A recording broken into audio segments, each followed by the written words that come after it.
Hi, this is Ian Mann. We're continuing our discussion here on the dangerous deception called the pre-tribulation rapture.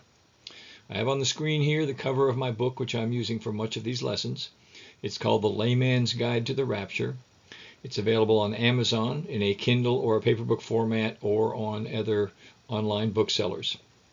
Everything we're discussing here is in this book, a lot of it in much more detail, and it's written in a very easy to understand format. It uncovers the error of pre-tribulationism at its foundations. You know, it's a great sounding doctrine, but it's built on false foundations, which I expose in the book, so it's a great tool to have. Today we're going to cover the two main reasons why the pre-trib doctrine is so very dangerous. The first is because it teaches people that if they miss the rapture, they will get a second chance. One of the stock answers that pre-tribbers have to avoid defending their belief is that it's not that important because it's not a salvation issue. So that's not actually true. For some people, it will be a salvation issue. Not for everyone, but for some. It will absolutely be a salvation issue. You know, pre-tribbers portray in their many books and movies that when the rapture happens, the whole world will be perplexed and will have no idea why all these people vanished. In reality, the pre-trib doctrine is so widely known that if in fact there was a pre-trib rapture, no one would be perplexed. They've had a huge best-selling Left Behind book series, over 80 million sold. It's been translated into 34 languages. They have a Left Behind kids series. They have numerous Left Behind movies that are still available and quite popular on Amazon and other streaming services. And then there's the numerous copycat books and movies. So it's a well-known doctrine. Now, you've got unsaved people that are on the fence about their decision for Christ. The Holy Spirit is dealing with them, drawing them to Christ. And they're thinking, well, you know, if this rapture really happens, I won't be perplexed about where the people went. I'll know what it is. And if the rapture really happens, then this will be concrete proof that the Bible is true. And so then I'll get saved.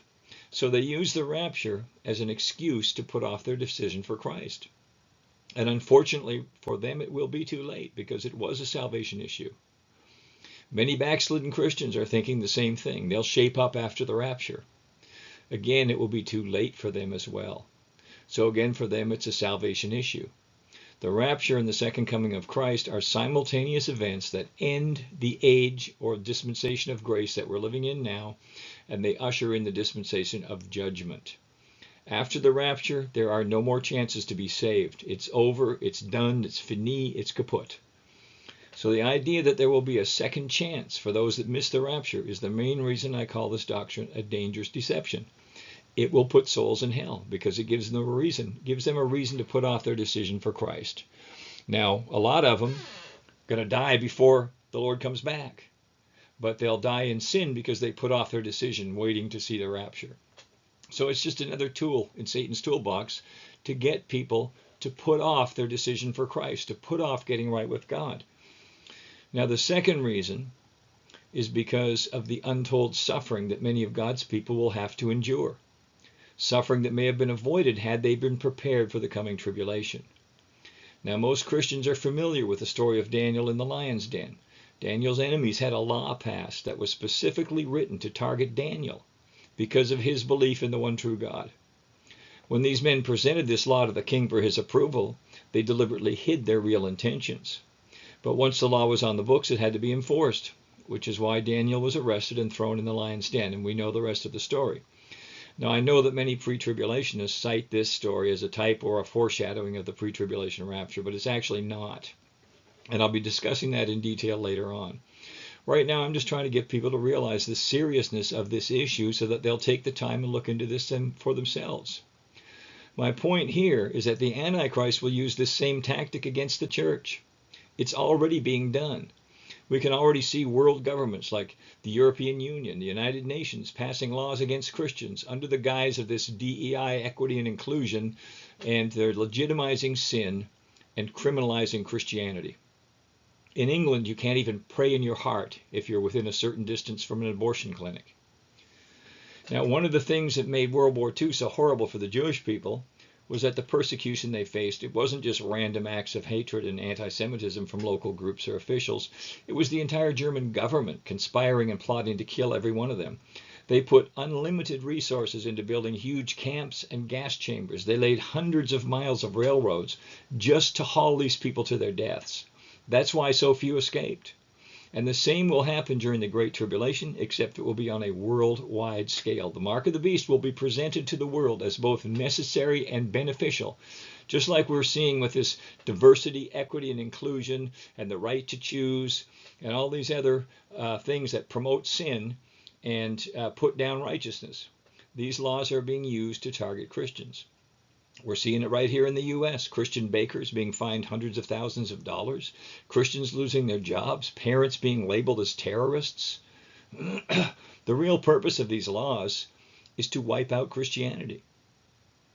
Now, without question, there will be believers who will be persecuted and martyred during the Great Tribulation. Even the staunchest pre-tribulationists agree with this. They just think it'll be someone else. But what if they're wrong? Imagine yourself as a Christian parent watching your young son or daughter literally starving to death because you cannot buy any food. You can't work anymore unless you take the mark.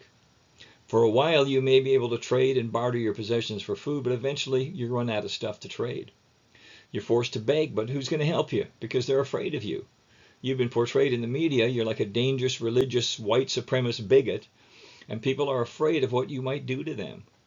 So after all, if you simply go along with the program, take the mark of the beast, you'll have plenty of food. Eventually, the government will start hunting you down. You have to go into hiding or be killed, and all the time Satan's going to be whispering in your ear saying, go ahead and take the mark. God wouldn't want you to starve, and he sure wouldn't want your children to starve. God knows your heart. He knows that you aren't worshiping the beast. You're just trying to survive. Go ahead and take the mark. What would you do?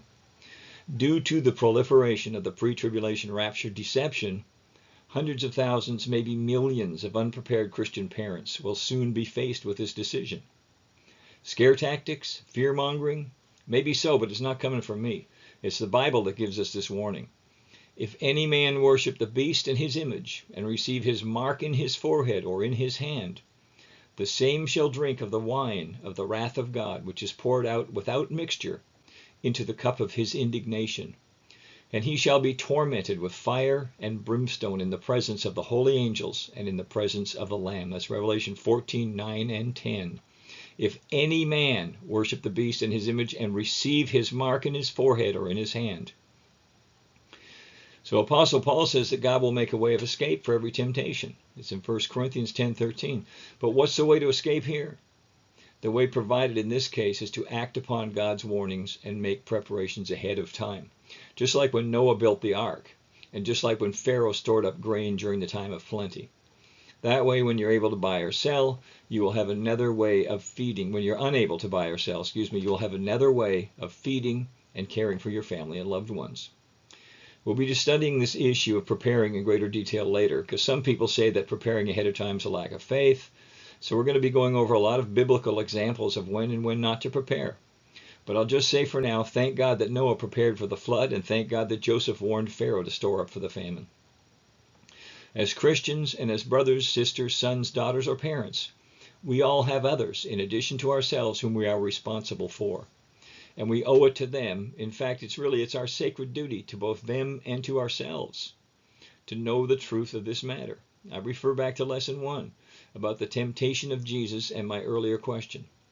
What if ignoring the many warnings about the Great Tribulation and not making any preparations, what if that's no different than throwing yourself off the pinnacle of the temple and expecting God to catch you? What if ignoring the many warnings about the Great Tribulation is simply a form of tempting the Lord? Even those who take the mark of the beast for such a noble cause as to feed their children will be damning themselves to hell. There's no forgiveness or loophole. The real reason they'll be taking it is because they believed a false doctrine and didn't act on God's clear warning. So let's be like Joseph. After the wise men had seen Jesus, he was warned by God. And when they were departed, behold, the angel of the Lord appeared to Joseph in a dream, saying, Arise, and take the young child and his mother, and flee into Egypt. And be thou there until I bring thee word, for Herod will seek the young child to destroy him. Then he arose, he took the young child and his mother by night, and departed into Egypt. Matthew 12, 13, and 14. So let's be like Joseph, and let's take heed to God's warning. All right, well, that's it for today. I'll have more next time. This is Ian Mann. You have been watching my series of lessons on the dangerous deception called the pre-tribulation rapture. If you have questions, please post them in the comments below. Also, please hit the like and subscribe button so that you can be notified and updated whenever I post a new lesson. You can also write to me at P.O. Box 4275. That's P.O. Box 4275. That's in Surf City, North Carolina, 28445. And if you'd like a copy of my book, The Layman's Guide to the Rapture, it's available at most or all online bookstores. I know for sure you can get it on Amazon, and you can also get it as an Amazon Kindle, as an ebook. Thank you for watching, and God bless.